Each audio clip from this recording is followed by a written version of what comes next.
On ne soutient pas le président de la République dans le détournement. On ne soutient pas le président de la République en piétinant les lois. Quand vous parlez de... Est-ce que la justice aujourd'hui fonctionne au Cameroun? Puisque même aujourd'hui, ceux qui sont censés évaluer cette justice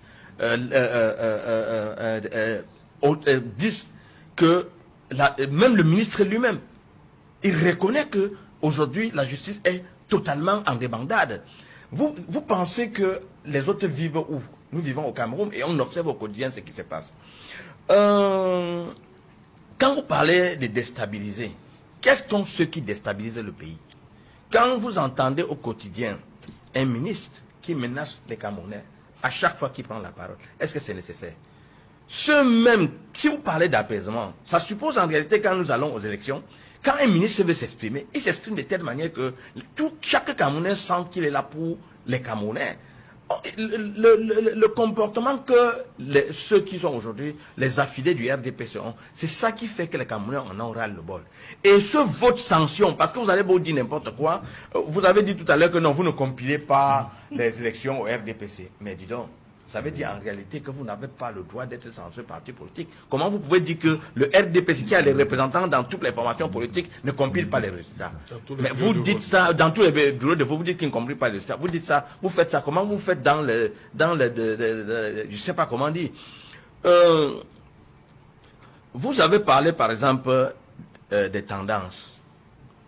Vous parlez des tout-dits. Nous avions vu quelqu'un dans une chaîne de télévision, concurrente ici, non pas concurrente, dit que si quelqu'un d'autre gagne même les élections, il va faire comment pour entrer à Edoudi? Et vous pensez que c'est l'apaisement? On a vu dans d'autres chaînes de télévision des gens donner des tendances, hein, mais ils n'ont pas été inquiétés. Mais ne venez pas ici nous faire la leçon en nous parlant de patriotisme. Vous croyez que vous êtes plus patriote que les qui? Arrêtez avec cette histoire, cette tromperie, cette fourberie inutile. Les Camerounais ont soif d'un mieux vivre. Les Camerounais ont besoin d'avoir l'eau. Les Camerounais ont besoin d'avoir l'électricité. Les besoins Camerounais de se soigner. Les Camerounais ont besoin d'envoyer leurs enfants à l'école. Tout est extrêmement dur. Parce que toi-même, le jeune qui vient parler ici, si je veux questionner ta condition de vie aujourd'hui, on va regarder, on va voir que toi-même, ce n'est pas très évident pour toi de t'en sortir. On n'a pas... Le problème n'est pas le RDPC, hein. Le problème en réalité n'est pas le RDPC. Et moi, par rapport à ce que vous venez de dire là, en parlant de Joshua aussi, en parlant du SDF, il n'y a aucun intérêt. Je dis bien, il n'y a aucun intérêt qui est au-dessus du Cameroun. Y compris l'intérêt de mon propre parti. Moi, je ne suis pas un fanatique pour venir ici dire des choses qui n'existent pas. Nous sommes allés à une élection présidentielle. Et je sais que nous sommes allés à cette élection présidentielle certainement pour redynamiser le parti. Mais il faut quand même être honnête de reconnaître que nous n'avions pas les capacités suffisantes pour remporter les élections présidentielles. Si quelqu'un vient ici, moi, que je m'assois, je dis qu'on partait aux élections parce qu'on devait remporter les élections, c'est faux. C'est faux et c'est faux. L'intérêt du parti est au-dessus de l'intérêt d'un parti politique. Et c'est pour cette raison, quand vous parlez tout à l'heure, vous avez parlé d'une question, vous avez dit, nous avons félicité Issa Chiroma. Je pense que, et c'est ça qui me désole, le comportement des partis politiques, les leaders de l'opposition. Notre souci à nous, c'est, nous avons un adversaire en face qui est le régime, qui est le RDPC. Je crois qu'à chaque moment qu'il y a une possibilité de pousser un opposant, les partis d'opposition devaient se mettre ensemble pour le pousser, parce qu'en réalité, ce n'est que de cette façon que nous pouvons arriver à inverser la tendance.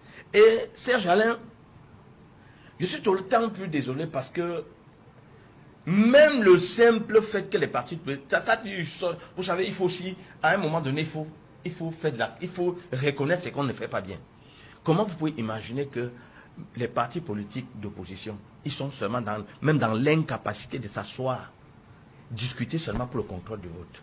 Dis que bon, ok, tu es fort dans telle région, tu prends telle région, toi tu es fort dans telle autre région, tu parles telle région, mutualiser les forces, mutualiser les moyens pour le contrôle. On a autour de 32 000 bureaux de vote dans le Cameroun. Si vous dites seulement que vous prenez les jeunes à qui vous donnez 500 000 francs, ça vous fait 152, ça vous fait 160 millions par là. Donc si vous allez à une élection présidentielle en tant que candidat, si à vous tout seul, vous pouvez dégager dans votre apport personnel entre 200 et 250 millions, vous allez faire quoi aux élections présidentielles? Vous n'allez rien faire.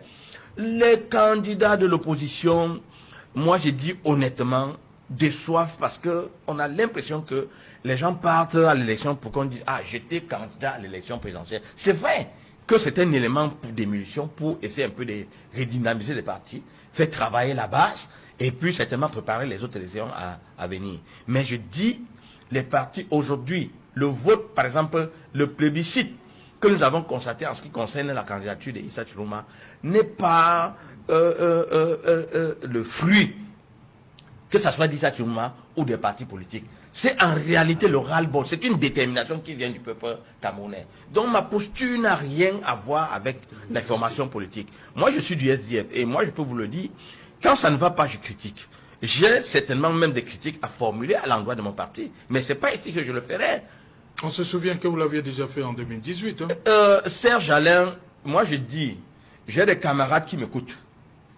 La façon que les élections présidentielles se sont déroulées en ce qui concerne les SDF, je l'ai prédit. Et ils sont tous, je dis jusqu'au président régional, ils sont tous d'accord avec moi. Parce que je dis, il ne faut pas surévaluer sa force. Penser à faire des choses dont tu n'as pas la capacité de le faire. Moi, je dis que ça a été une bonne chose pour nous d'aller à cette élection présidentielle parce que ça a permis au moins à la base de travailler. Mais de là à penser qu'on va faire le bilan, on va faire le bilan. Il y a des NEC qui sont convoqués. On doit faire le bilan et on doit se dire en réalité que voici là où nous avons échoué. Mais qu'à cela ne tienne, il faut dire que quoi que vous fassiez, quoi que vous dites, le peuple souverain a plébiscité quelqu'un. Vous venez ici dire il faut qu'on attende le Conseil constitutionnel. Il faut, les lois que vous dites, les lois dont vous faites allusion là, c'est vous qui avez écrit ces lois, vous les avez taillées à votre mesure. Donc vous ne pouvez pas venir ici dire aux Camerounais que personne n'a le droit de se plaindre. On a le droit de se plaindre si on estime que les lois qui aujourd'hui permettent d'élire le président de la République va à l'encontre des intérêts des Camerounais. Il est nécessaire, il est normal que les Camerounais se plaignent. Donc, Monsieur Serge Pelé, le conflit n'est pas un conflit RDPC, SDF et autres, non. Le conflit, c'est qu'en réalité, les Camerounais estiment qu'après 43 ans, vous avez parlé, vous regardez, vous êtes parti des grandes ambitions, des grandes réalisations, santé pour tous à l'an 2000. Aujourd'hui, vous êtes dans l'espérance. C'est comme les témoins de... C'est-à-dire que les églises réveillées, vous êtes déjà dans les églises réveillées, l'espérance, on se lève le matin, on espère qu'il y a Paul Biya qui va nous amener quelque chose, il est dans l'espérance. Non, on ne peut pas, quand on gère un pays, on ne parle plus d'espérance. Est-ce que toi, en tant que jeune, si tu ne sais pas quelle est ta formation professionnelle, est-ce qu'on peut parler même en gérant même sa propre famille et parler de l'espérance? Il y a qui s'est déjà mis à genoux, les gens qui disent qu'on prie là. Il y a qui a déjà prié, Dieu lui a envoyé de l'argent. Ou bien il a prié en se levant le matin, il a trouvé une voiture qu'on a garée devant sa maison. Ce n'est pas une possibilité. Donc on ne peut pas parler de l'espérance. Vous voyez que le terme déjà que vous employez, vous êtes totalement dépassé. C'est-à-dire que vous ne savez plus ce que vous pouvez proposer aux Camerounais. Monsieur Pelé, moi je dis que vous savez les premières personnes qui sont à l'origine de ce désamour pour le régime en place, ce sont les affidés. C'est-à-dire que les abus, quand vous regardez au quotidien, vous regardez les abus, vous vous demandez si on est encore dans une république. Regardez tout droit là, où sont passés tous les terres qui appartenaient à l'État. Même les petits angles des quartiers comme ça, on a vendu.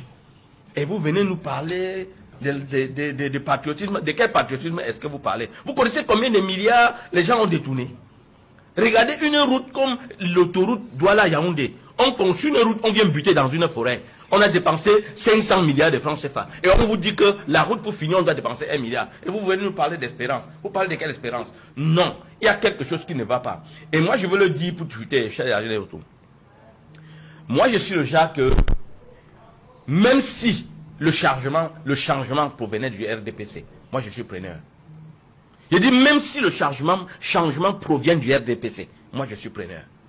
Il n'y a pas quelqu'un du RDPC qui est un Tchadien. Nous sommes tous des Camerounais avant tout. Et il n'y a pas que de mauvaises personnes au RDPC.